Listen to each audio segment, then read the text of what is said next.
বাংলাদেশে এবং বাংলাদেশের বাইরে পৃথিবীর বিভিন্ন প্রান্তে যেখান থেকে চ্যানেল আই দেখছেন, আপনাদের সকলকে সাদর আমন্ত্রণ তৃতীয় মাত্রা দেখবার জন্যে।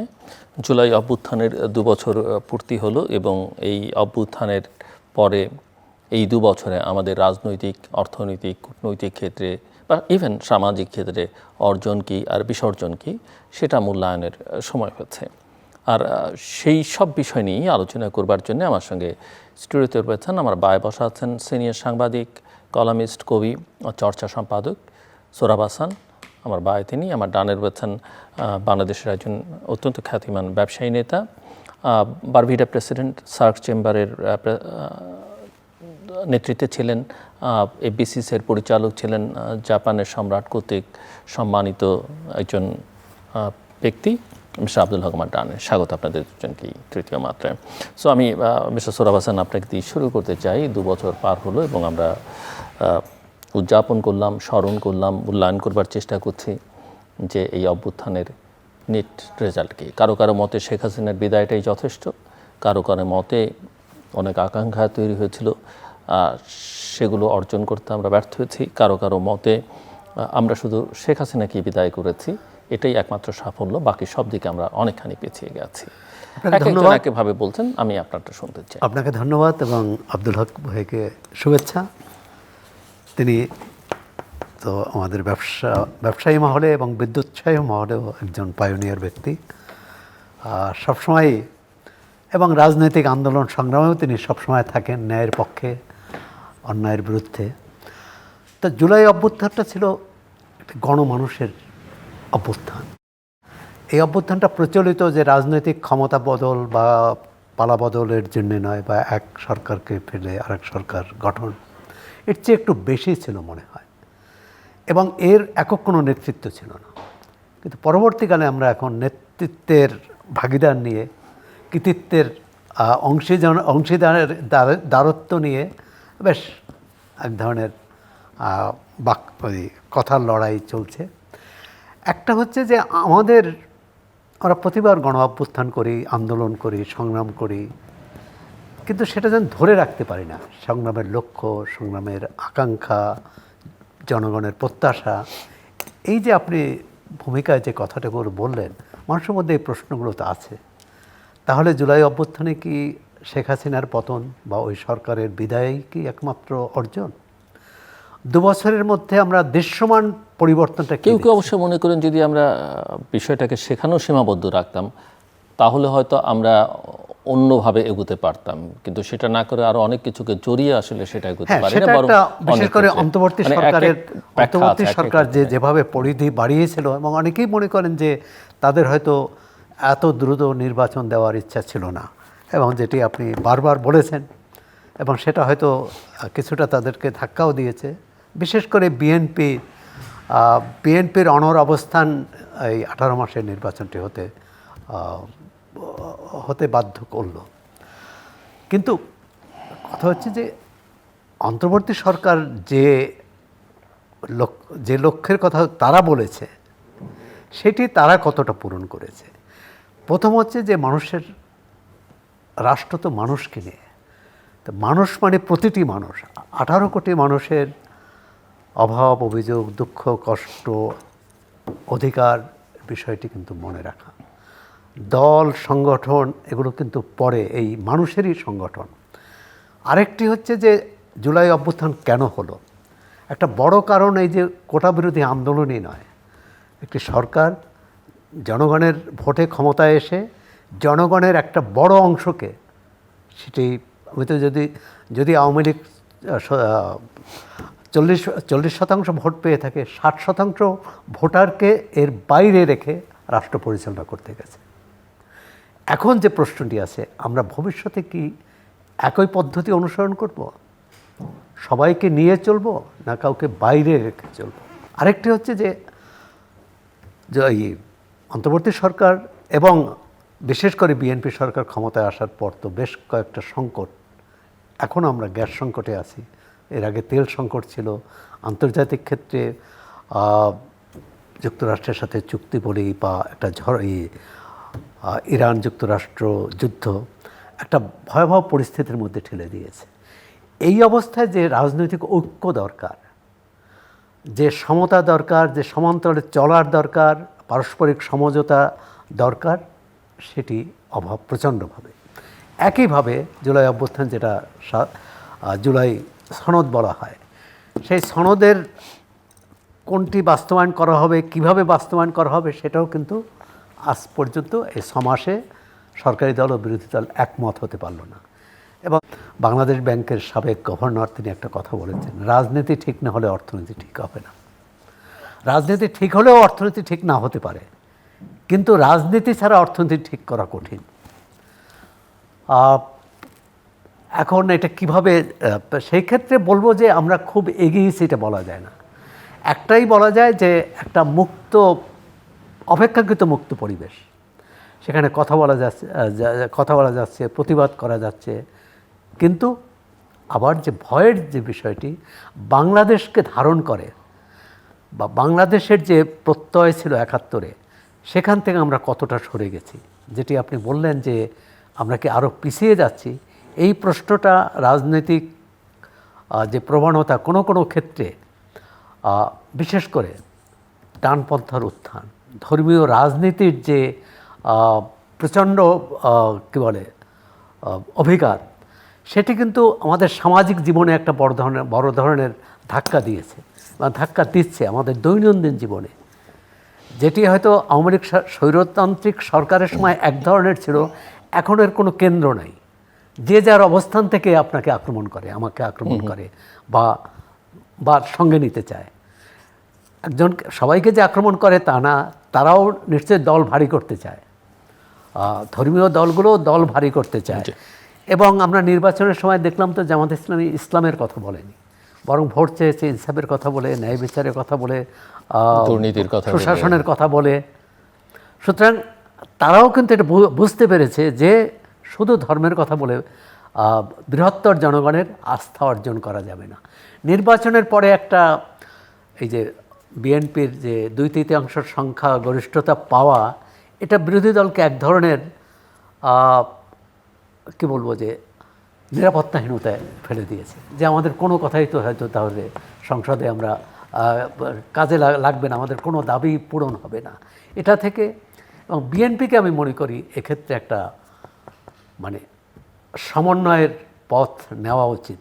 অবশ্যই তার যে মৌলিক যে অঙ্গীকার, মৌলিক যে তার নির্বাচনী ইশতেহার, সেগুলো থাকবে। তারপরও যেটাই দেখলাম যে স্বরাষ্ট্রমন্ত্রী বলেছেন যে আমরা সবার সাথে সমঝোতার ভিত্তিতেই করতে চাই, এটি একটি বড় প্রশ্ন। আজকে সামনে রাষ্ট্রপতি নির্বাচন, এই নির্বাচনটি কিভাবে হবে? জুলাই সনদ বাস্তবায়নের পর হবে, সংবিধান সংশোধনের পর হবে, না আগে হবে? আগে হওয়ার সম্ভাবনা কিন্তু খুবই কম। আর যদি রাষ্ট্রপতি নির্বাচন হয়ে গেল, তারপর যদি সংসদ ধরেন একত্র হয়েই সবাই এ করলো যে উচ্চকক্ষ হবে, তাহলে এই জুলাই সনদের যে অঙ্গীকার, সেখানে আছে যে রাষ্ট্রপতি নির্বাচিত হতে হবে 2 কক্ষের সদস্যদের ভোটে।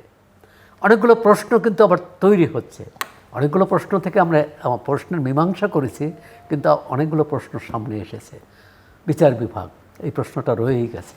জি, আমি আসবো, কিন্তু আপনি যেভাবে বলছেন যে তাদের অঙ্গীকার এটা ছিল জুলাই সনদ, 31 দফা, নির্বাচনী ম্যানিফেস্টো, এটা কি আপনি একটা প্যাকেজ হিসেবে একসঙ্গে বাস্তবায়ন চাইছেন, না বা লক্ষণ যেটা বলছে যে ফেজ বাই ফেজ বা এক একটা ধরে, হয়তো যেমন ধরেন গুম কমিশন নিয়ে একটা প্রশ্ন উঠলো যে অর্ডিন্যান্সটা তারা বাতিল করে দিল, আবার এখন দেখা যাচ্ছে মন্ত্রী পরিষদে তারা একটা বিল এনে সেটার অনুমোদন নিয়েছে।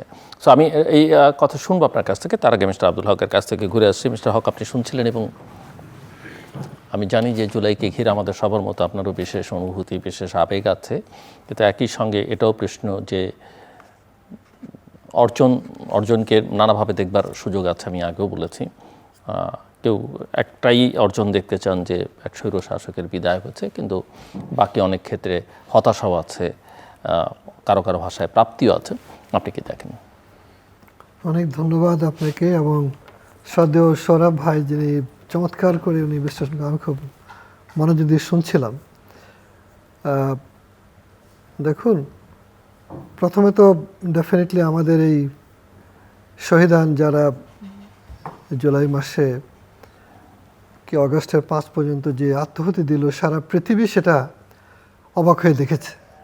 এবং বিশ্বের 1 নম্বর বলা যেতে পারে ম্যাগাজিন দ্য ইকোনমিস্ট বাংলাদেশের উপরে যে প্রচ্ছদটা করেছিল তার শিরোনাম ছিল Bangladesh begins again quote and quote, মানে বাংলাদেশের নবযাত্রা, নব উত্থান বলা যেতে পারে।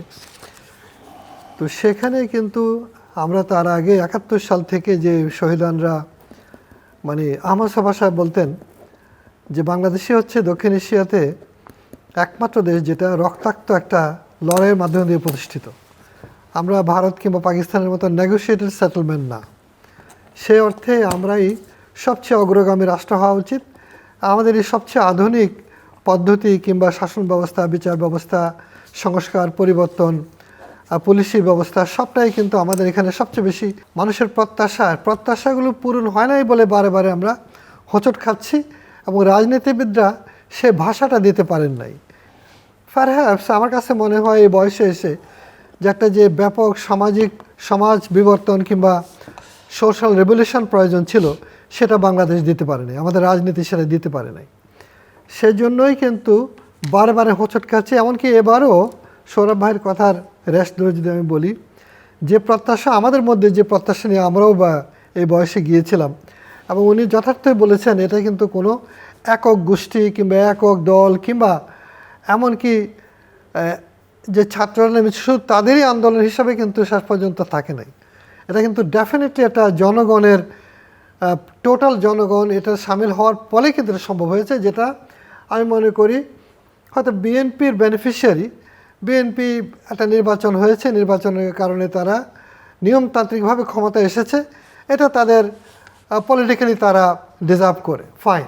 কিন্তু এখানে যে একটা বৈপ্লবিক প্রত্যাশা ছিল জনগণের মধ্যে, বিপ্লবী চেতনা ছিল যে আমরা যে পরিবর্তনগুলো চাই, আইনের শাসন থেকে শুরু করে আয়ের বন্টন, সব যেগুলো অনেক কিছু বলা হয় নাই, যেহেতু কোনো বিপ্লবী পার্টি পেছনে ছিল না, এগুলোকে ডিফাইন করবে, ম্যানিফেস্টো আকারে সামনে আনবে, সেরকম কোনো ম্যাচিউর পার্টি ছিল না। এখন বিএনপি কিংবা for that matter Awami League কিংবা, এখানে একটা পাল্টা ছোট্ট প্রশ্ন করি যে সেরকম পার্টি যদি কিছু এরকম প্লেস করতো, বা ইভেন যে তরুণ ছাত্র নেতারা সামনে ছিলেন তারা যদি বলতেন যে আমরা এই অভ্যুত্থানের পরে শেখ হাসিনাকে ক্ষমতা থেকে সরিয়ে আমরাই ক্ষমতায় যাব, রাষ্ট্র ক্ষমতায় যাব বা সরকারে থাকব, বা আমরা রাজনৈতিক দল করব, তাহলে আপনি যেমনটা বলছেন যে সবাই, কোনো বিশেষ শুধু ছাত্র না, সবাই নেমেছিল এই আন্দোলন। একটা অভূতপূর্ব, এর আগে কোনো অভ্যুত্থানে নারী, পুরুষ, ধর্ম, বর্ণ, গোত্র, মানে ধনী দরিদ্র সবাই কিন্তু এই আন্দোলনে ছিল। এটা হতো কি না আমার প্রশ্ন, যদি ওই রকম ম্যানিফেস্টো, ওই রকম ঘোষণা, ওই রকম দল, কিংবা এই ছাত্ররাই যদি বলতো যে আমরা এটা করব, ক্ষমতায় গিয়ে আমরাই দেশ চালাবো, আমরাই সব ঠিক করব, মানুষ নামতো কিনা? আপনি নামলে হয়তো আমি নামতাম কিনা, বা আমি নামলে আপনি নামতেন কিনা, উনি নামতেন কিনা? দুইটা উদাহরণ আমরা দিতে পারি, নেপাল, আফগানিস্তান। আফগানিস্তানে তালেবানরা বহুদিন থেকে লড়াই করছে, একটা মিলিশিয়া আছে পেছনে, মিলিটারি অ্যান্ড পলিটিক্যালি তাদের একটা আইডিওলজি সামনে আছে, ইকোনমি কী হবে, পলিটিক্যাল সিস্টেম কী হবে, স্থানীয় সরকার সবটা কিন্তু ডিফাইন করা আছে। এমনকি ট্রাফিক সিস্টেম কীভাবে কন্ট্রোল করবে তাও কিন্তু তারা প্রস্তুত। পরের দিনই তারা কিন্তু আইসা রাস্তায় ট্রাফিক সিস্টেমে দখল নিয়েছে। আমাদের এখানে দেখেন আকাঙ্ক্ষাটা কীরকম। আমি নিজে চোখে দেখেছি metropolitan police headquarter totally abandon, পরিত্যক্ত। একটা ছেলে, একটা বিএনসিসি মানে ক্যাডেট পোশাক পরা একটা ছেলে পাহারা দিয়েছিল সামনে, একজন। আমি গাড়ি চালিয়ে যাচ্ছি, সেটা সম্ভবত 6 আগস্ট হবে, কিন্তু আমার আনফর্চুনেটলি আমি ছবিটা তুলতে পারি নাই, কারণ আমি নিজে গাড়ি চালাচ্ছিলাম। আমার কাছে মনে হচ্ছিল একটা ঐতিহাসিক ব্যাপার, যে যেখানে কয়েক হাজার পুলিশের কর্মকর্তা কর্মচারী কিংবা পুলিশের কনস্টেবলরা গিজগিজ করে, সেখানে টোটালি অ্যাবান্ডন। এটা একটা রূপক যে একটা ছেলে কিন্তু পাহারা দিচ্ছে, এবং তারা কিন্তু বেশ কিছুদিন ছাত্রছাত্রীরা রাস্তা পাহারা দিয়ে ম্যানেজ করেছে। তার মানে একটা প্রত্যাশা কিন্তু ছিল, but it was not well organised, যে কারণে হয়তো বা আমরা এই হতাশাটা ভুগতেছি। আমি মনে করি এখানে কোনো বিপ্লবী পলিটিক্যাল পার্টির একটা অবস্থান থাকলে ডেফিনেটলি এই জিনিসগুলো আরও অনেক বেশি অর্গানাইজড হতে পারত এবং ম্যানিফেস্টেশন হতো। এবং আজকে শুধু বিএনপি এটা বলতে পারতো না যে আমরা, ডেফিনেটলি বিএনপি তার মতো করেই বলবে, সে তো একটা নিয়মতান্ত্রিক পার্টি, সে তো বিপ্লবী পার্টি না। অতএব এইখানে আমরা বলতে পারি যে বিপ্লব আমরা হারিয়ে ফেলেছি, বাট এখন যে বিপ্লবী প্রত্যাশা, যারা বেনিফিশিয়ারি, তাদের কতটুকু কমিটমেন্ট, তারা কতটুকু এটাকে মূল্যায়ন করবে সেটা দেখার বিষয়। সেটা একমাত্র এনসিপির কয়েকটা ছেলে যারা এমপি হয়েছে তাদের পক্ষে তো এটা একক দায়িত্ব আমি মনে করি দাবি করা উচিত না, এবং সারা ডেলিভারিও দিতে পারবে না। বরং নীরবে যে তরুণ প্রজন্ম যারা বেসরকারি ইউনিভার্সিটির, যে আমি রামপুরা ব্র্যাক ইউনিভার্সিটির সামনে, তারপরে নর্থ সাউথের ওই যে ওইসব এলাকায় যাত্রাবাড়িতে অনেক ছেলেরা কিন্তু এখানে মারা গেছে, এবং তারা কিন্তু পরের দিনই বাসা চলে গেছে, তারা কিন্তু রাজনীতির ধারে কাছে আসে নাই। ফলে একটা বড় অভাব আমরা দেখতে পাই যে বিপ্লবী অর্গানাইজড পার্টি এখানে ছিল না, এটা একটা মিসিং হয়েছে। এবং বাকিটা আমি বলবো যে বিএনপি কেন, এমনকি আওয়ামী লীগের সহ আপনার মনে আছে, এইখানেই কিন্তু আমরা অনেকবার আলোচনা করেছি যে ব্যাংকিং ব্যবস্থা যা হচ্ছে, তখন বিএনপির কোনো নেতৃত্ব কিন্তু সাহস করে কথা বলতে পারে নাই। কিন্তু আমরা বলেছিলাম যে আপনাকে শেখ হাসিনা কিন্তু আপনাকে জবাব দিতে হবে যে কেন এই ব্যাংকগুলো থেকে এই অবস্থা হলো, কেন একটা অলিগার্ক আসলো, কি করে আসলো, এগুলো কিন্তু আপনি জবাব দিতে হবে। আমরা কিন্তু অনেকে সাবধান করছে তোমার এগুলো কত বড় সাহস, কিন্তু আমরা বলেছি, বলার চেষ্টা করেছি সরকারকে পথ দেখাবার জন্য যে you are going through a wrong path, যেটা অর্থনীতিকে ধ্বংস করে দেবে। এবং আমি আজকে এই সদ্ব্যবহারে স্মরণ করে আবুল মাল আব্দুল মুহিত স্যারকে, যিনি কিন্তু কোনো মতে রাজি হন নাই যে ইসলামী ব্যাংক বন্ধ করবে, প্রথমে বন্ধ করতে চেয়েছিল, কিন্তু আমি একা আজকে সাক্ষ্য দিচ্ছি এখানে, আমি স্যারকে বুঝেছি স্যার এটা কিন্তু এমন ক্ষতি হবে যেটা আপনি শোধ করতে পারবেন না, ঠিক করতে পারবেন না। জাপানিরা বলেছে তোমাদের সবচেয়ে ভালো ব্যাংক হচ্ছে ইসলামী ব্যাংক, এবং সেটা ব্যাংক উইদিন এ ব্যাংক, পরেও তারা বলেছে। এইটা কিন্তু স্যার যারা এই ডিজাইন কি পরামর্শ দিয়েছে তারা কিন্তু এটাকে ধ্বংস করার জন্য দিছে, বাংলাদেশকে অর্থনৈতিকভাবে পঙ্গু করার জন্য এইসব ষড়যন্ত্র মানে দিয়েছে। এইটা আপনি কোনো মতে করতে পারেন না, আপনার করা উচিত না। এবং আমি আজকে বলি আল্লাহ তাআলা ওনাকে জান্নাতের সর্বোত্তম স্থানে অধিষ্ঠিত করুক। উনি কিন্তু এই অবস্থানটা নিয়ে শেষ পর্যন্ত অর্থ মন্ত্রণালয় ছেড়েছেন, কিন্তু কোনো মতে ওই জায়গায় যান নাই।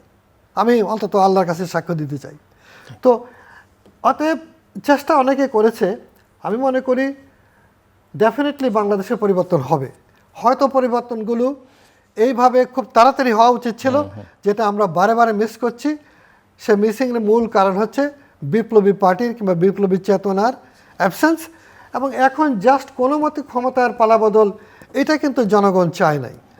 তো বিএনপি একটা মেসিভ পপুলেশন সাপোর্ট নিয়ে আজকে রাষ্ট্র ক্ষমতায় অধিষ্ঠিত হয়েছে। আমরা আপনার এই অনুষ্ঠানে কিন্তু আমরা চেয়েছি যে অনির্বাচিত সরকার তাড়াতাড়ি চলে যাক, অন্তত নির্বাচিত সরকার আসুক। তারা মাত্র 5 মাস গেছে, বেশি সময় যায়নি, তাদেরকে আরেকটু সময় দেওয়া উচিত। তারাও বুঝুক যে তারা কিন্তু যা মনে করছে হয়তো তাদেরও চিন্তা করা উচিত। এবং রাষ্ট্র রিপেয়ার থেকে শুরু করে তরুণেরা, কিশোরেরা যে বারে বারে এসছে, এই ভাষাটা যদি তারা বুঝতে ব্যর্থ হন, তাহলে সম্ভবত তাদের জন্য এবং গোটা বাংলাদেশের সামনেই কিন্তু হয়তোবা অনেক, আমার মনে হয় যে খুব খারাপ পরিণতি আমাদের জন্য অপেক্ষা করবে। মিস্টার সোহরাব হাসান, আপনি শুনছিলেন, আপনার কাছে আমি প্রশ্ন রেখে গেছিলাম, এবং যেটা মিস্টার আব্দুল হক বিপ্লবী পার্টি, বিপ্লবী কর্মসূচির কথা বলছেন, কিন্তু এখন অনেকেই আবার কোনো কোনো রাজনৈতিক শক্তি আবার আরেকটি বিপ্লবের কথাও বলছেন। জামায়াত ইসলামের আমির স্বয়ং নিজে বলছেন যে মানুষ আবার বিপ্লবের জন্য প্রস্তুত হচ্ছে, যেহেতু একটা বিপ্লব ব্যর্থ হয়েছে। বা এনসিপি নেতারাও বলছেন যে আরও একটি অভ্যুত্থানের জন্য মানুষ তৈরি হচ্ছে, এবং কেউ কেউ তো বলছেন যে সরকার হয়তো 2 বছরের মধ্যেই। আসলে আমরা স্বীকার করি বা না করি, 24-এর যে গণ অভ্যুত্থান, শেখ হাসিনার সরকারকে সরিয়ে দিয়েছে যে অভ্যুত্থান, সেখানে সবাই ঐক্যবদ্ধ হয়েছিল টু রিমুভ হার, এই সরকারকে সরানো। এরপর বাংলাদেশ কিভাবে চলবে এ ব্যাপারে পুরনো রাজনৈতিক দলের তো ম্যানিফেস্টো আছে, গঠনতন্ত্র আছে, ইত্যাদি ইত্যাদি, কিন্তু কারো কোনো দিক নির্দেশনা ছিল না 5 তারিখ পর্যন্ত। পরবর্তীকালে যে নতুন দল হয়েছে বা সংগঠন হয়েছে, সবাই কিন্তু পরবর্তীকালে তারা নিজেদের মতো করে করেছে। আর যেটি জামাত ইসলামের কথা বললেন, এইখানেই হচ্ছে মানে বিপ্লবের যে হিস্সা, সে হিস্সার ভাগাভাগি নিয়ে এই বিরোধ, যে আমি কম পেলাম, তুমি বেশি পেলা। তবে মাহমুদুর রহমান মান্না একটি সভায়, সম্ভবত একটি নতুন রাজনৈতিক দল, সেখানে কিন্তু এই কথাটি বলেছেন। তিনি একটু বেশ কী বলে, অনেকটা রূপকভাবেই বলছেন যে বাংলাদেশে এখন দল একটা, বিএনপি। কারণ তিনি বলেছেন তার ভাষায় যে জামাত ইসলামী যতই করুক তারা বিএনপির বাইরে যাবে না। বিএনপির এই যে রাজপথে যে আন্দোলন করে বিপ্লব করবে, আবার শেখ হাসিনার মতো পরিস্থিতি হবে এটি মুখে বলে, কিন্তু তারা ওই অবস্থায় যাবে না, কারণ তারা দেখবে যে বিএনপি তাদের কাছে অনেক বেশি নিরাপদ। বিএনপির ক্ষমতায় থাকা তাদের কাছে অনেক বেশি নিরাপদ অন্য কোনো যে কোনো রাজনৈতিক শক্তির, এমনকি এনসিপিও। যদি আজকে জামাতের সাথে এনসিপির নির্বাচনী জোট না হতো, আলাদা জোট হয়ে আজকে বিএনপি যে ক্ষমতায় আসছে, এনসিপি যদি ক্ষমতায় আসতো, আজকে জামাতের প্রতি যে আচরণ তার চেয়ে অনেক বেশি কঠোর আচরণ হতো। মানে আপনি বলছেন জামাতে এনসিপির কারণে জামাত অনেক সুবিধা পাচ্ছে? না, আমি বলছি বিএনপি বরং এখনো পর্যন্ত বিএনপির অনেক রাজনৈতিক অনেক সমস্যা আছে, রাজনৈতিক দর্শনের, দৃষ্টিভঙ্গির এবং অনেক পশ্চাৎপদতাও আছে, কিন্তু বিএনপি অপেক্ষাকৃত লিবারেল পার্টি, অপেক্ষাকৃত। এবং বিএনপির আপনি দেখবেন যে একজন বিএনপি মানে একই চিন্তার লোক নিয়ে বিএনপি হয়নি, বহু চিন্তা, মানে ডানের চিন্তা নিয়েছে, বামের আছে, আবার মধ্যপন্থী আছে। এটাকে সমন্বয় করতে যে বিএনপির মধ্যে এই সবাইকে একমোট করা, সবাইকে জায়গা দেয়া, জামাত বা আওয়ামী লীগ কিন্তু এটি নেই, এমনকি এনসিপিতেও নেই। মানে ওই কারণে বিএনপির গতি, ওই কারণে আমি মনে করি যে বিএনপিকে অনেক বেশি নিরাপদ ভাববে জামাত বা অন্য যে কোনো দল, এমনকি এনসিপিও। আর তাৎক্ষণিক যেটা হয়েছে এটা হচ্ছে ওই তো এক পক্ষ মনে করেছে যে আমাদের তো 5 বছর নিরাপদ, আর এক পক্ষ ভাবছে যে আমরা এই 5 বছরে আমাদের কি হবে, হায় হায়, আমরা তো সংসদে কয়েকটি আসন ছাড়া আমাদের কিছু নেই। আর আমাদের রাজনৈতিক সংস্কৃতি ওই যেটা এমপি মানে এমপি রাজ, মানে ওই আসনের জন্যে, ওই নির্বাচনী এলাকার জন্য উনিই হচ্ছেন প্রধান, মানে উনিই রাজা, মানে ইউনো বলেন বা ওই এলাকার অন্য যে কোনো সরকারি কর্মকর্তা, পুলিশ কর্মকর্তা তার অধীনস্থ। এই হচ্ছে মানসিকতা। এটা থেকে যদি বেরিয়ে আসতে পারতাম, যেটি ধরেন জুলাই সনদে বা কিছু না, জুলাই সনদে ওইরকম নয়, জুলাই সনদটা আসলে যদি রাষ্ট্র সংস্কারের কথা বলেন, যেটি আব্দুল হক ভাই বলেছেন, সেই বিপ্লবী রাজনৈতিক রাষ্ট্র সংস্কারে কোনো এখানে নাই।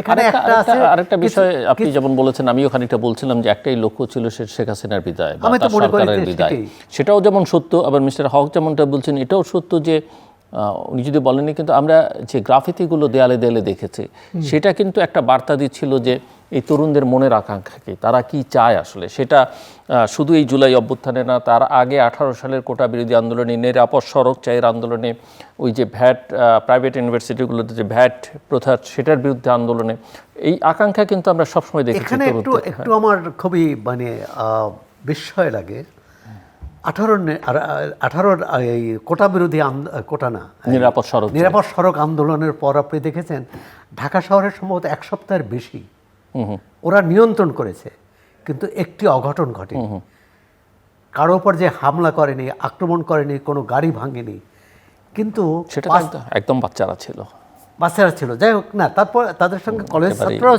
ছিল, কিন্তু সংখ্যায় খুব কম, স্কুলের বাচ্চারা বেশি। এমনকি ওই যে ভ্যাট বিরোধী আন্দোলন এত শান্তিপূর্ণ, কিন্তু 5 তারিখের পরে শান্তিটা রক্ষা করা যায়নি। যে কোনো কারণে হতে পারে যে সহিংসতার মাত্রা এত বেশি, যে কারণে তাদের ভিতরে যে ক্ষোভ, ক্রোধ, এটার বহিঃপ্রকাশ ঘটেছে। আর পরবর্তীকালে যেটা হয়েছে, কেউ বলেন যে ইনুস সাহেব, কেউ না, হোসেন জিল্লুর রহমান বললেন যে ইনুস সাহেব মানে সাবেক উপদেষ্টা, প্রধান উপদেষ্টা, তিনি এই তরুণদের লোভী করে বসেছেন, অর্থাৎ ক্ষমতার ভাগ দিতে যেয়ে। হতে পারে যে এর বিকল্প তাদের না দিলে আরও সমস্যা। নাহিদ ইসলাম বলেছেন যে আমরা না গেলে সরকারের টিকে থাকা কঠিন হতো, সরকার চালানো কঠিন হতো। বাস্তবতা যাই হোক, কিন্তু এটি ভালো হয়নি, কারণ তারা যখন দেখেছে যে আমি যখন এক মন্ত্রণালয়ে যে আমি একজন সচিবকে ধমক দিলে কাজ হচ্ছে, তখন কিন্তু সে আর একটা অন্যায্য ধমকও দিয়ে ফেলবে, এবং দিয়েছে। এটি হচ্ছে নেতিবাচক। ইতিবাচক হলো যে অন্তর্বর্তী সরকার চেয়েছিল একটা পরিবর্তন হবে, কিন্তু পরিবর্তন এতগুলো কমিশন হলো, 11টি কমিশন হলো, একটি কমিশনের তো মানে সুপারিশ বাস্তবায়ন হলো না। তাহলে এই 16 মাস 17 মাস কি করলেন তারা, এই প্রশ্নটি আছে। তবে এখন অতীত যাই হোক, বিএনপির সামনে কিন্তু বড় চ্যালেঞ্জ। এক হচ্ছে এখন যে বিরোধী দল আছে তাদেরকে কিভাবে তাদের সাথে বোঝাপড়া করবে। এবং আমি আশা করি না যে বিএনপি আওয়ামী লীগের মতোই ওই পথে যাবে যে দমন পীড়ন চালিয়ে তাদেরকে সাহায্য করা, বা তারা সংসদের বাইরে থাকুক এরকম। আওয়ামী লীগ তো সেটা তাই চেয়েছে। বিএনপির 30 জন সংসদ সদস্য ছিল, 2.5 বছর পর তারা আর সংসদেই থাকে না। বরং ওই যে সাজানো পার্লামেন্ট, 18-র যে পার্লামেন্ট, সেখানে ওই 7 জন, বিএনপির 7 জন কিন্তু শেষ মুহূর্ত পর্যন্ত, শেষ মুহূর্ত না, 1 বছর আগে আবার তারা পদত্যাগ করছে। মানে ওই যে লড়াই, আমরা সংসদ, বিএনপি যদি সংসদকেই রাজনীতির কেন্দ্রবিন্দু করতে পারে, অনেক সমস্যার সমাধান হবে, তার জন্য সুবিধা হবে, সরকারের জন্য সুবিধা হবে। আমি একটা প্রশ্ন আপনার কাছে রেখেছিলাম, যদি ছোট্ট করে আপনি উত্তর দেন। আমি বলছিলাম যে ওই যে আপনি কি পুরো বিষয়টাকে প্যাকেজ হিসেবে দেখতে চান সংবিধান সংশোধনের, নাকি ধাপে ধাপে তারা বিএনপি যেভাবে, আমি যদি বুঝে থাকি, তারা যেভাবে এগোতে চাইছেন? কিছু বিষয় আছে যে এটা কিন্তু খুব বড় সমস্যা না, 3টে সমস্যা। একটা হচ্ছে উচ্চকক্ষের নির্বাচনটি কিভাবে হবে, দ্বিতীয় হচ্ছে যে সুপারিশে, জুলাই সনদে যে সাংবিধানিক আদেশে বা যে কয়েকটি রাষ্ট্রপতির উপর ছেড়ে দিয়েছে। যদিও আমি মনে করি এটা কতটা ন্যায্য, কারণ রাষ্ট্রপতিও তো এক ব্যক্তি। যদি ওটা না করে কোনো কমিশনের মাধ্যমে এটা এই দুদক অথবা মানবাধিকার কমিশন অথবা এই রেগুলেটরি কমিশন, যে দুইটার ব্যাপারে বিএনপির আপত্তি, একটা হচ্ছে রেগুলেটরি কমিশন, আরেকটি ভুলে গেলাম, যে যেটার ব্যাপারে তারা মনে করে রাষ্ট্রপতির হাতে এটা দেওয়া উচিত না। আর বাকি 4টার ব্যাপারে, 6টা তো, বাকি 4টার ব্যাপারে কিন্তু বিএনপির আপত্তি নেই। তো সুতরাং এটাও বড় সমস্যা না। একটাই হচ্ছে উচ্চকক্ষের, আরেকটা হলো যে বিচার বিভাগের যে বিএনপি কথা দিয়েছে যে তারা এটা সংস্কারের মাধ্যমে এটা নতুন করে আইনটা করবে। বিচার বিভাগ সচিবালয়, সুপ্রিম কোর্ট সচিবালয় এবং বিচারক নিয়োগ। সমস্যাটা হচ্ছে উচ্চকক্ষ নির্বাচনটা কেমন হবে।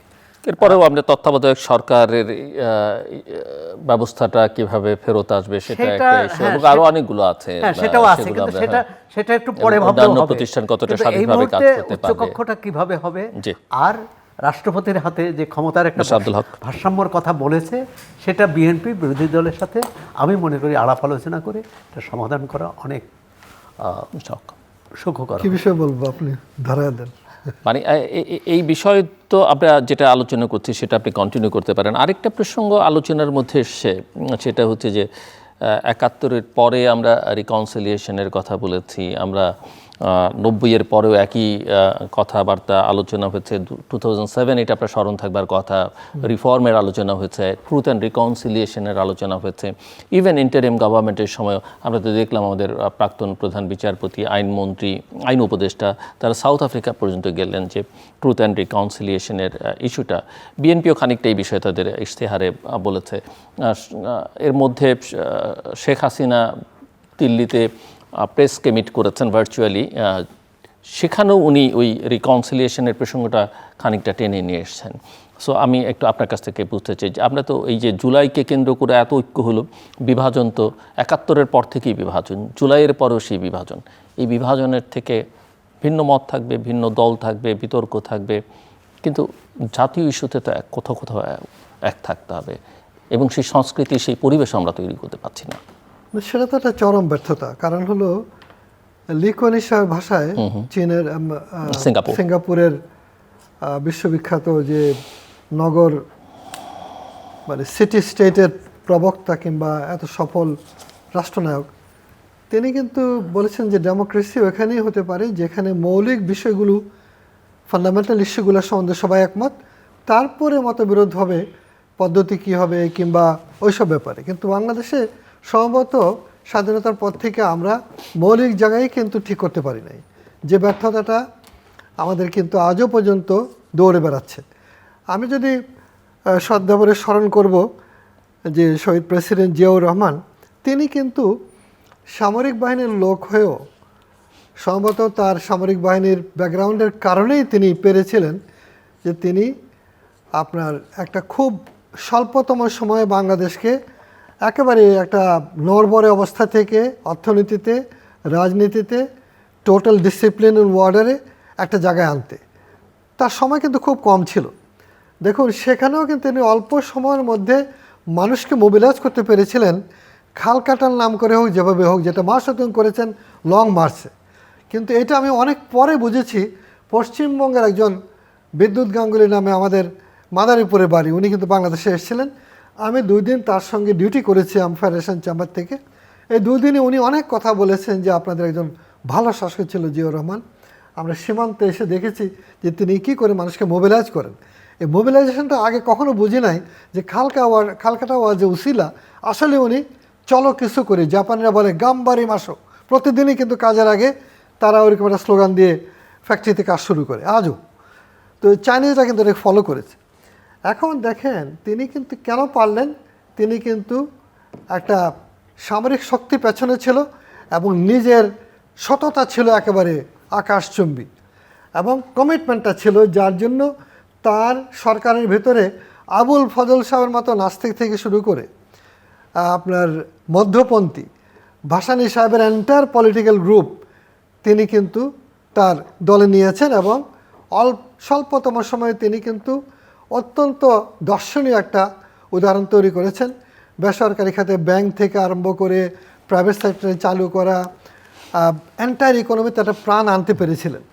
সেটা কিন্তু দেখা গেল যে আমরা যেমন শেখ মুজিবুর রহমানের তার যে মর্মান্তিক মৃত্যু, যেটা আমি মনে করি কোনোদিনই কাম্য হতে পারে না কারো, তার যে বিশাল অবদান আছে বাংলাদেশ নামের সাথে, আমি আহমদ সাফার উদ্ধৃতি দিয়ে বলবো, যেটা কেউ সেপারেট করতে পারবে না। কিন্তু তার যে ব্যর্থতাগুলো, মানে আমি একটা ইদানিকালে বই পড়ছি, ওই যে আপনার the blunders of Sheikh Mujibur Rahman, India থেকে বেরোচ্ছে বইটা, যে ওনার ব্লান্ডারগুলো মানস ঘোষের লেখা।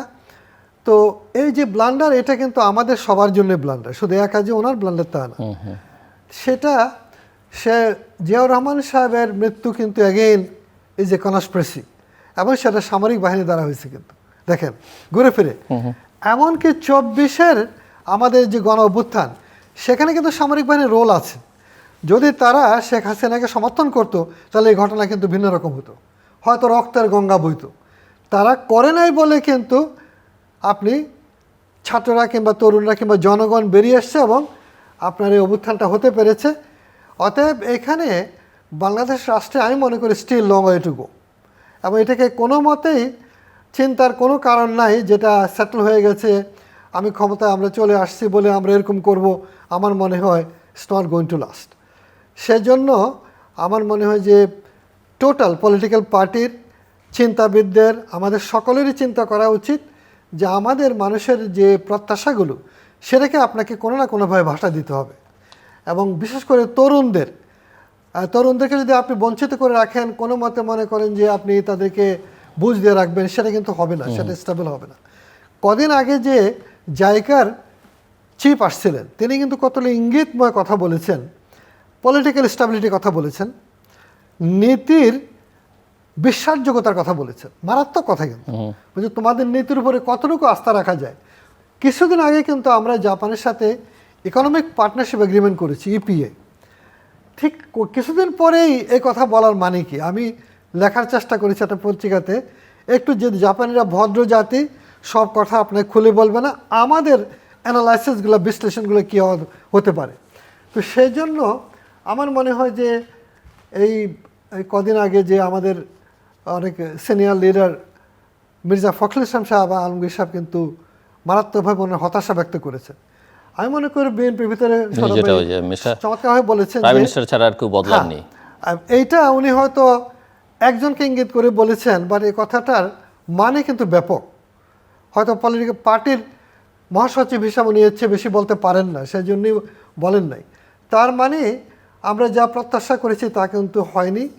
আমরা ক্যাবিনেট যদি দেখি, কিংবা আমি মনে করি সময়টা অনেক কম, ওই জন্য আমরা আর দেখব, আশা করি তারা এত বড় একটা রক্তাক্ত অধ্যায়, এত রক্তপাতের পরে নিজের থেকে যে সংস্কারগুলো, নট নেসেসারিলি যে সংস্কারের জন্য সবসময় রক্ত দিতে হবে, আমরা কি বুঝি না কি প্রয়োজন, তাহলে সেটা আমরা কেন করতে পারবো না। অতএব এখন যদি এখনও কিন্তু একটা যেটা তারেক রহমান সাহেব কিন্তু নিজে জাতীয় সরকারের অঙ্গীকার করেছিলেন।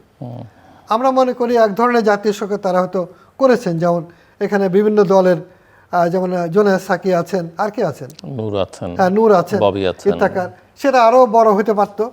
এবং সামনে যদি তারা আপার হাউস করে সেখানে দেখা যাবে যে কি, কেননা আমাদের সবচেয়ে বড় সংকট হচ্ছে যে আমরা একটা কলোনিয়াল প্যাটার্নের প্রশাসন নিয়ে কিন্তু আছে, বুঝতে হবে যেটার বহু আগে পরিবর্তন হওয়া উচিত ছিল।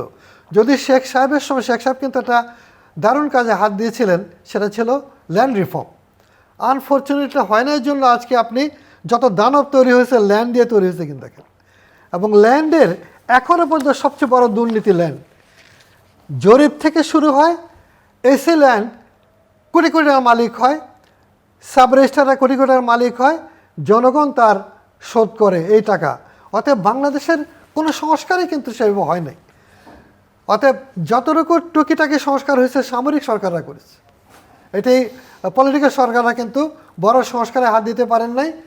ইয়েট বাংলাদেশের বড় রকমের সংস্কারে যেতে হবে এবং রাষ্ট্র সংস্কার করতে হবে, শিক্ষার সংস্কার করতে হবে। যদি আজকে এত হাজার হাজার মাদ্রাসা, আমি অবাক হই।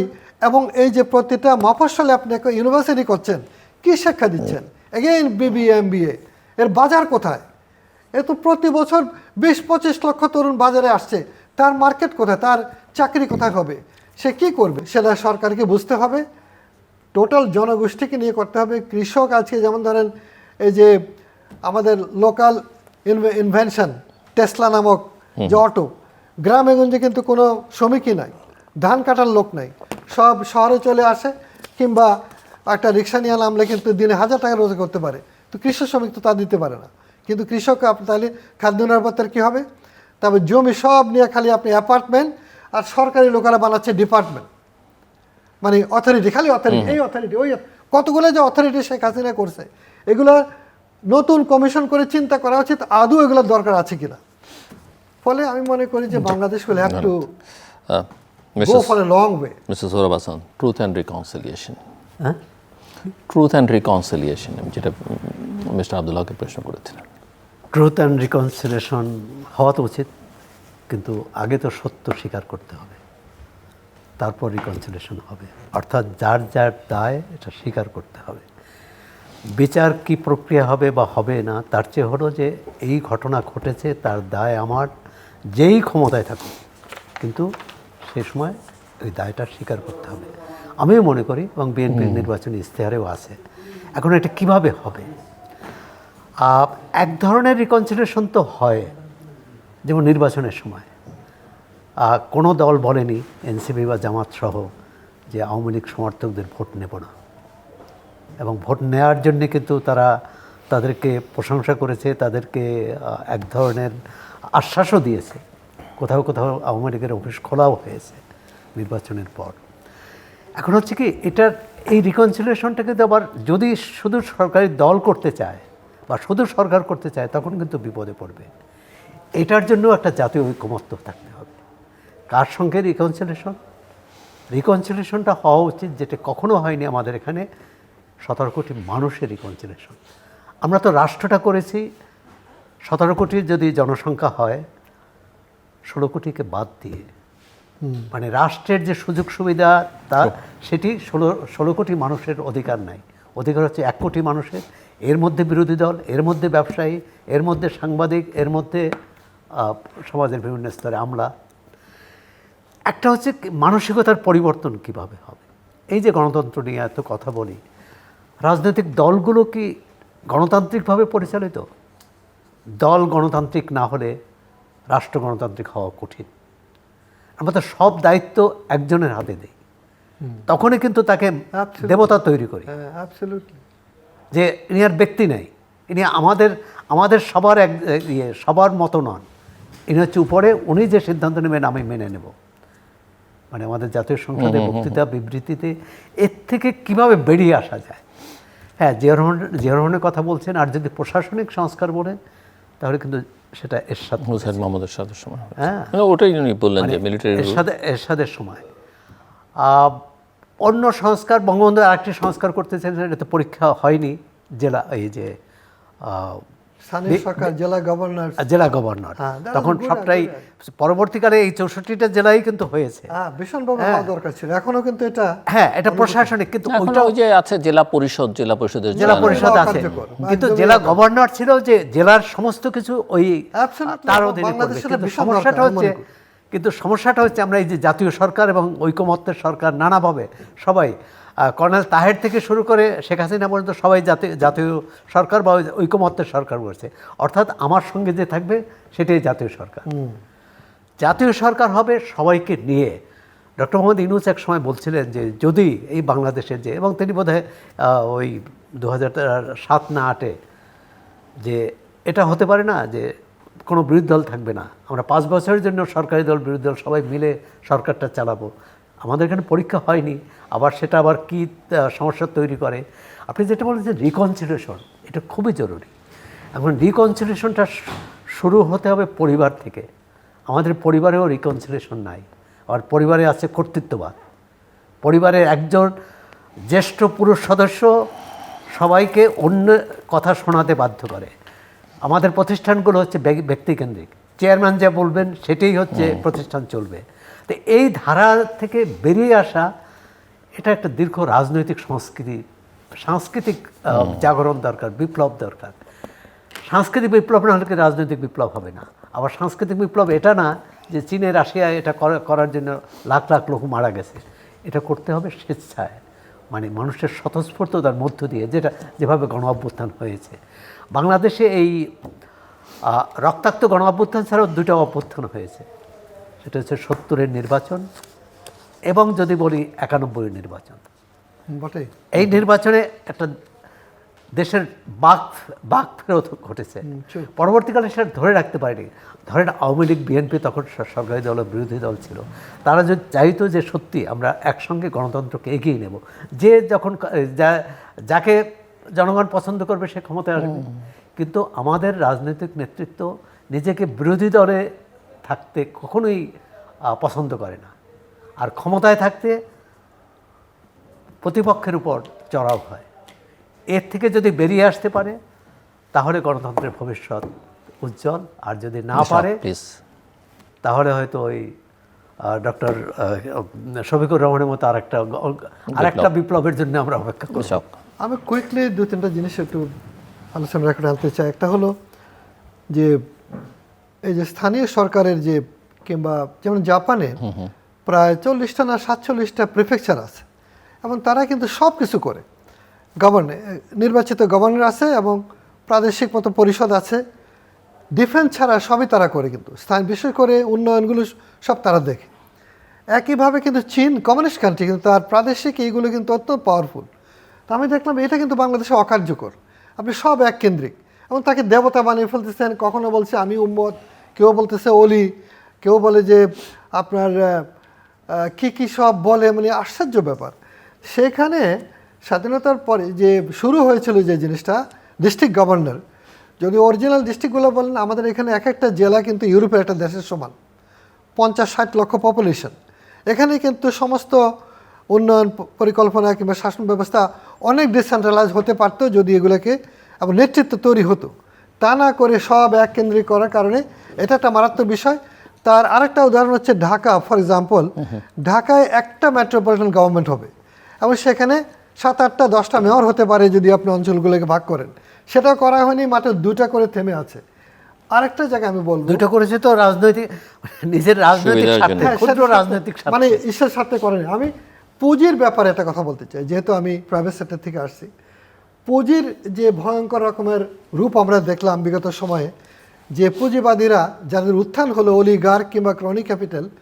বর্তমান সরকারের মাননীয় অর্থমন্ত্রী অবশ্য বলেছেন যে আমরা ক্রনি ক্যাপিটাল কিংবা অলিগার্ককে প্যাট্রোনাইজ করব না, বাট আমরা দেখতে পাচ্ছি করবেন না বলছেন, বাট আমরা তাদেরকে দেখতে পাচ্ছি। তাহলে নীতিমালার মধ্যে আপনি দেশে যে হাজার হাজার উদ্যোক্তা আছে, ক্ষুদ্র মাঝারি উদ্যোক্তা আছে, তারা কিন্তু ফেডারেশন চেম্বার 2 বছর থেকে অকার্যকর, নাই কোনো কমিটি নাই। তাদের সাথে সরকারের, ইউনিট সরকারের একদিনও বসে নেই, বর্তমান সরকার এখন পর্যন্ত বসে নেই।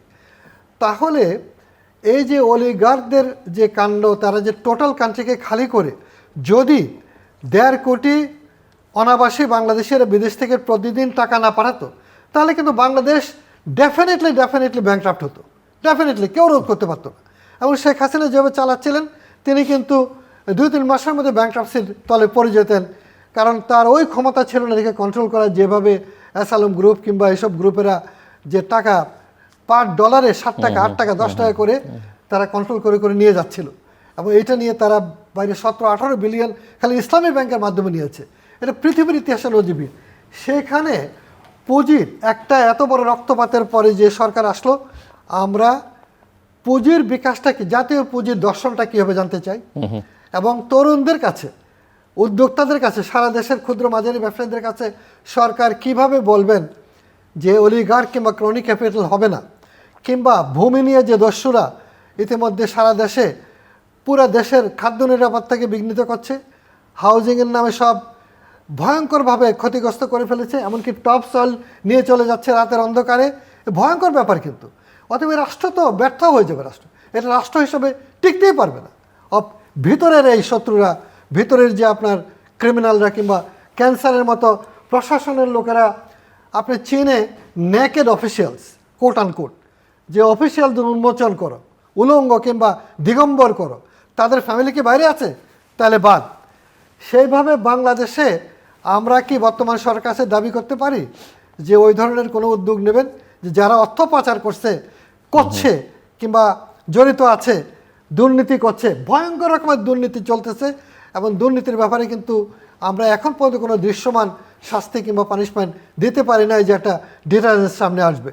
তারপরে সারা দেশে যে এলাকা বলা হচ্ছিল, একজন বলছিল যে আজকে আমেরিকা থেকে পুলিশের একজন ফরমার খুব ভালো অফিসার, দেখেন একটা এলাকা ওসিকে বললে হয় যে তোমার এলাকায় কিছু ঘটলে আমরা তোমাকেই দায়ী করব। সিঙ্গাপুরে লি কোয়ান এটা করেছিলেন। অতএব ওইখানে কোনো চাঁদাবাজি হলে তুমি জবাব দেবা। সরকার সেটা বলুক, হোম মিনিস্টার সাহেব বলুক যে প্রত্যেকটা এলাকার ওসি কিংবা ডিস্ট্রিক্টে এসপি জবাব দেবেন কোনো ক্রাইম হলে পর সিঙ্গাপুরের মতো আপনি চাঁদাবাজি হবে না, কিংবা এইসবের অপরাধের, সমস্ত অপরাধের একটা হালতামামি হবে এবং জবাবদিহি হবে কী জন্য অপরাধ হলো। তাহলে তো আমরা যে বিপ্লবের কথা বলি সেই বিপ্লবগুলো অর্জন হয়। বারে বারে আমাদের রক্ত দিতে হবে কেন? এবং এই বিপ্লবের যে শখ, এই যে হাসিনাকে বিদায় করলেন, সেই শখ কিন্তু ইকোনমি যে তলে গেছে পর্যন্ত উঠতেছে না, এখনো পর্যন্ত কিন্তু তলে। ফলে আমার মনে হয় যে এইগুলোরও কিন্তু সামনে আসা উচিত। আমরা একটু শেষের দিকে প্রত্যেকের জন্য, দুজনের জন্যই মিনিট 3 করে ক্লোজিং রিমার্কস। না, আব্দুল হক ভাই তো খুবই গুরুত্বপূর্ণ তাৎপর্যপূর্ণ কথা বলেছেন ভবিষ্যতের জন্য। বাংলাদেশের অর্থনৈতিক অবস্থা তো ভালো না। গত 2 বছরেও কিছু কিছু ক্ষেত্রে যেমন অর্থ পাচার কমেছে, এটা স্বীকার করতে হবে, একেবারে বন্ধ হয়েছে তা নয়। বৈদেশিক প্রবাসীদের আয় বেড়েছে, কিন্তু ভয়াবহ ক্ষতি যেখানে হয়েছে সেটা হচ্ছে কলকারখানা বন্ধ হয়ে গেছে। এই মুহূর্তে গ্যাস সংকট, সম্ভবত আব্দুল হক ভাইয়ের গাড়ি বিক্রিও কমে গেছে, অনেক কমে গেছে। আচ্ছা, দ্বিতীয় হচ্ছে যে বেকারত্ব। সরকার অবশ্যই একটা পরিকল্পনা নিয়েছিল, জানি না যে 1.5 বছরে 1 কোটি লোকের চাকরি ব্যবস্থা করবে।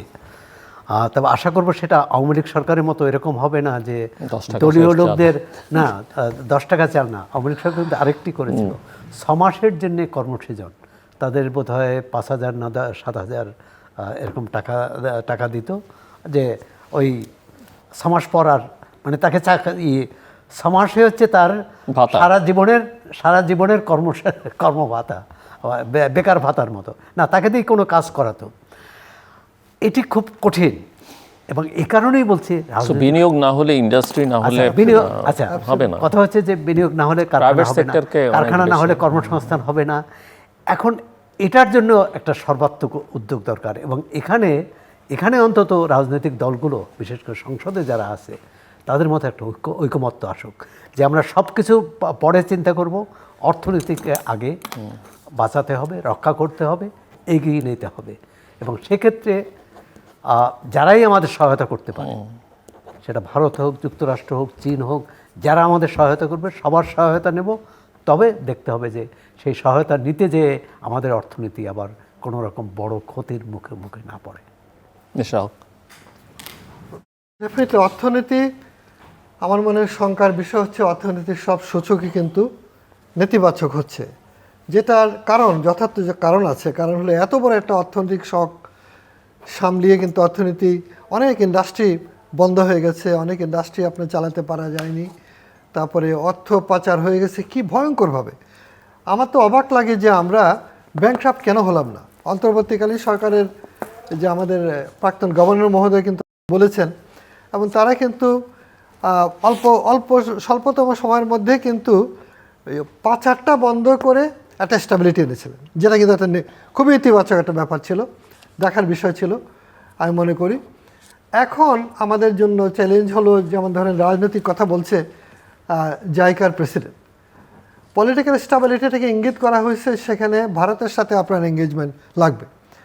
আর ডেফিনেটলি ভারতকে এটা বুঝতে হবে যে বাংলাদেশে যেভাবে তারা করছিলেন সেটা চলবে না, এবং ভারত বাংলাদেশে কোনো অন্তর্ঘাতমূলক কাজ করবে না, বাংলাদেশের অর্থনীতি ক্ষতিগ্রস্ত হয় এই ধরনের কোনো কাজ, এই ধরনের কোনো এগ্রিমেন্টও যেতে পারে বাংলাদেশ বর্তমান সরকার, যে তারা এখানে ভারতের বিরুদ্ধে কিছু করবে না, এবং ভারত আমাদের এখানে তার রয়ের অ্যাক্টিভিটি কিংবা ওর মাধ্যমে যেগুলো অন্তর্ঘাতমূলক কাজ হয়েছে বলে অভিযোগ সেটা করবে না। আমার মনে হয় ভারতের সাথে এটা যাওয়া উচিত, মানে এরকম কিছু আমাদের করা উচিত হবে, কারণ বাংলাদেশের মানুষ যেটা ভারত যেভাবে আওয়ামী লীগের সাথে করেছে সেটাকে মানুষ গ্রহণ করে নাই, রিফিউজ করেছে। অর্থাৎ সেখানে ভারত ডেফিনেটলি থেকে তারা এত বড় কান্ট্রি তারা বুঝতে পেরেছেন, সেই জন্য তারা একজন ক্যাবিনেট মিনিস্টারের মর্যাদায় একজন রাষ্ট্রদূত কিংবা হাই কমিশনার নিয়োগ করেছেন। আমার ইসেন সিগন্যাল, অর্থাৎ সেখানে ইতিবাচকভাবে আমরা দেখতে পারি, এবং ভারতের হাতে দক্ষিণ এশিয়ার ইকোনমিক ইউনিয়নের গড়ার কিন্তু দারুণ সুযোগ আছে, যেটা আসিয়ান কান্ট্রিগুলো করে কিন্তু বেনিফিটটা নিচ্ছে। আমি কদিন আগে ইন্দোনেশিয়ায় গিয়েছিলাম, ইন্দোনেশিয়া কিন্তু চমৎকারভাবে ইকোনমিক্যালি ডেভেলপ করছে। সুহার্তর লুটপাটের পরে ডেমোক্রেসি এসছে, এবং ডেমোক্রেসির মাধ্যমে তারা কিন্তু অনেক, এবং জাপানের সাথে তারা অনেক এঙ্গেজড হয়েছে। আমাদের এখানে জাপানের সাথে আমরা, চীনের সাথে বর্তমান সরকার অনেকে গিয়েছেন, খুবই ভালো কথা, কিন্তু এটাকে যাতে ব্যালেন্সড হয়, এবং পলিসির জায়গায় যেটা বাংলাদেশের সমস্যা সেটা হলো পলিসি আপনি হঠাৎ করে চেঞ্জ করে ফেলতেছে, এবং তার ইম্প্যাক্ট কী হয় সেটা আমরা দেখছি না। তো এইসব জায়গায় আমি মনে করি যে বাংলাদেশের অর্থনৈতিক জায়গাটা খুব সিরিয়াসলি দেখা দরকার, এবং অর্থনীতির রিকভারির জন্য অর্থমন্ত্রী মহোদয় বলেছেন 2 বছর সময়ের মধ্যে হলেও ভালো, বাট আপনি তো আগের সরকারের সমস্ত প্রকল্প নিয়ে কাজ করছেন, তার মানে আপনি যেগুলো যদি ভুল প্রকল্প থাকে সে তো ফাইন্যান্স করছেন, তাহলে তো এটা তো আমার মনে হয় ঠিক হলো না। আপনার তো উচিত ছিল প্রথমেই দেখা যে কতগুলো প্রকল্প আমি বাদ দিতে পারি, এবং একদম যে প্রকল্পগুলো ইমিডিয়েট বেনিফিট দেবে, অর্থনীতি ইমিডিয়েট ব্লাড লাইন আমাকে সাহায্য করবে, সেগুলো ছাড়া বাকিগুলো তো আপনার চালিয়ে যাওয়ার কোনো কারণ ছিল না। আপনার অনেকগুলো প্রকল্প ছিল আননেসেসারি, যেগুলো কিন্তু ডিজিটাল আপনার গ্রোথ দেখাবার জন্য আপনি করেছেন, অনেকগুলো ডিপার্টমেন্ট নতুন খোলা হয়েছে। ফলে আমার মনে হয় যে অর্থনীতির দিকে 1 নম্বর টপ প্রায়োরিটি দেখা হচ্ছে। এবং আরেকটা জিনিস হলো যে আপনি যে ধার করছেন প্রতিদিন ব্যাংক থেকে, সে ধার কতদিন পর্যন্ত করবেন, কোথায় গিয়ে সেটা শেষ হবে, এবং আপনি যে মানুষকে টাকা দেবেন এককালীন, সেটা একটা শ্রেণীকে দেবেন একদম যারা হতদরিদ্র, সেটাই হয়তো সরকার করছে। বাকিগুলোকে আপনি দেন হলো উৎপাদনের জন্য, যে তুমি গরু পালো, ছাগল পালো, কিংবা মুরগি পালো, কিংবা করে তুমি টাকাটা আবার ফেরত দেবা, তাহলে উৎপাদনে আসলো টাকাটা, আপনি ভ্যালুয়েশন হলো, সম্পদ বাড়লো, এইটা আমার এমপ্লয়মেন্ট হলো, তার বাইং পাওয়ার বাড়লো। এই দিকে যাওয়া দরকার বাংলাদেশে সিরিয়াসলি। দর্শক অনুষ্ঠানের শেষ প্রান্তে আমরা সামাজিক যোগাযোগ মাধ্যম ফেসবুক, এক্স এবং ইউটিউবে তৃতীয় মাত্রা লাইভ স্ট্রিম হচ্ছে, আপনারা দেখতে পারেন। টেলিভিশনের পর্দায় দেখতে না পারলে যে কোনো সময় যে কোনো স্থান থেকে ইউটিউবে তৃতীয় মাত্রা চ্যানেলটি সাবস্ক্রাইব করে এই পর্ব বা পুরোনো পর্বগুলো আপনারা দেখতে পারেন। মিস্টার আব্দুল হক এবং মিস্টার সোহরাব হাসান, অসংখ্য ধন্যবাদ এই আলোচনা শুনবার জন্য। দর্শক, আমরা জুলাই অভ্যুত্থানের পূর্বাপর পরিস্থিতি বিশ্লেষণ করছিলাম, স্মরণ করছিলাম শহীদদের এবং তাদের প্রতি আমাদের শ্রদ্ধা, কৃতজ্ঞতা, ভালোবাসা, যারা এই আন্দোলন সংগ্রামে জীবন দিয়েছেন এবং তারপরে যারা আত্মত্যাগ নানাভাবে করেছেন, যারা আহত হয়েছেন, তাদেরকেও আমরা শ্রদ্ধাভরে স্মরণ করি এবং তাদের পাশে দাঁড়ানোটা আমাদের নৈতিক দায়িত্ব। এবং যারা জীবন দিয়েছেন তাদের পাশেও আমরা আশা করব যে এই জায়গায় কোনো ঘাটতি যেন না থাকে। অভ্যুত্থান কিসের জন্য হয়েছিল, কি কি চাওয়া ছিল, কি পেলাম না, এর মধ্যে অনেক মিসিং লিঙ্ক আছে, সেগুলোকে আসলে খুঁজে দেখতে হবে এবং সেগুলোকে এক সূত্রে গ্রথিত করতে হবে। বিএনপির সামনে যারা ক্ষমতায় আছেন তাদের সামনে বড় চ্যালেঞ্জ, সেটা ওনারা বলেছেন। তবে ব্যক্তি বদলালে বা একটা দল সাময়িক সময়ের জন্য সুন্দর সুন্দর কথা বললেই আসলে বদলটা হবে না। আমাদের রাষ্ট্র কাঠামোতে আমূল পরিবর্তন দরকার, সংস্কার দরকার, এমন একটা ব্যবস্থা দরকার যেখানে খারাপ ব্যক্তিও ভালো থাকতে বাধ্য হন। আপনি বদলালাম আর সব ঠিকঠাক হয়ে যাবে, এটা মনে করবার কোনো কারণ নেই। নিঃসন্দেহে ব্যক্তি জীবনে বদলটাও অনেক গুরুত্বপূর্ণ, তারপর এটা মাথায় রাখতে। এবং সবচেয়ে বড় ফোকাস যেটা দেওয়া দরকার সেটা হচ্ছে আমাদের অর্থনীতিতে, আমাদের কর্মসংস্থানে, এবং মাথায় রাখতে হবে সবসময় যে আমাদের জনসংখ্যার সিংহভাগ হচ্ছে তরুণ জনগোষ্ঠী, এবং তাদের কাজের ব্যবস্থা করতে না পারলে, তাদের ভালো শিক্ষা দিতে না পারলে তারা যে কোনো সময় কিন্তু যে কারোর জন্য বিপজ্জনক ঘটতে পারে। আমাদের সঙ্গে থাকবার জন্য অসংখ্য ধন্যবাদ, সবার জন্য শুভকামনা।